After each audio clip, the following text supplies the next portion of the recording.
Okay, so question है to derive the relationship among various physical quantities. So question क्या है?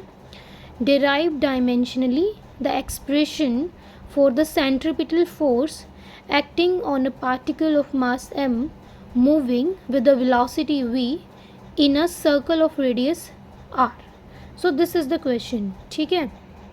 So basically ये जो आपके A, B and C हैं, ये हैं आपके dimensions of mass, obviously dimensions of velocity and dimensions of radius. Simply कुछ नहीं करना है, अब आपको डायमेंशनल फॉर्मूला पता होना चाहिए फोर्स का, है ना.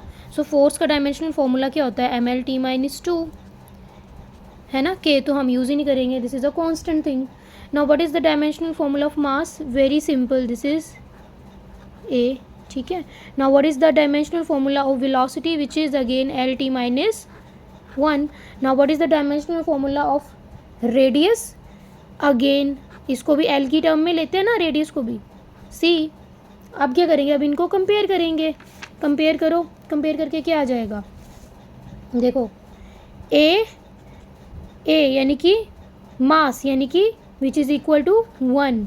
अब देखो B plus C which is again equal to one. कैसे? बी देखो लेंथ यहाँ पे भी है, एल यहाँ पे भी है, एल यहाँ पे भी है, sorry L, this is L. ठीक है. So which is equal to again one. Next minus V which is again equal to minus two. So ये अल्टीमेटली हमारे पास आ गया टू. अब जैसे आप टू यहाँ पुट कर दो तो कितनी आ जाएगी सी की वैल्यू? सी की वैल्यू कितनी आ जाएगी? Minus one. ठीक है. अब हमारे पास ए की वैल्यू भी है विच इज़ वन, हमारे पास वी की वैल्यू भी विच इज़ टू, और सी की वैल्यू भी विच इज़ माइनस वन. सारी की सारी वैल्यूज़ आ गई. ठीक है. अब इन सारी की सारी वैल्यूज़ को हम करेंगे पुट इक्वेशन किस में?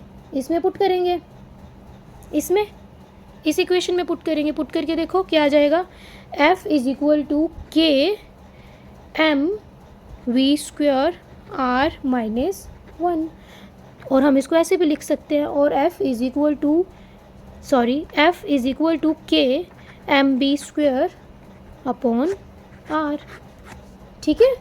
विच is the required expression for the, किसके लिए, किसका एक्सप्रेशन है ये? सबको पता होगा, ये जो फिज़िक्स के स्टूडेंट्स हैं, ये है सेंट्रीपिटल फोर्स का एक्सप्रेशन. तो हमने ये वाला एक्सप्रेशन देखो डिराइव कर दिया, इसी के लिए करना था ना. बस दैट्स इट.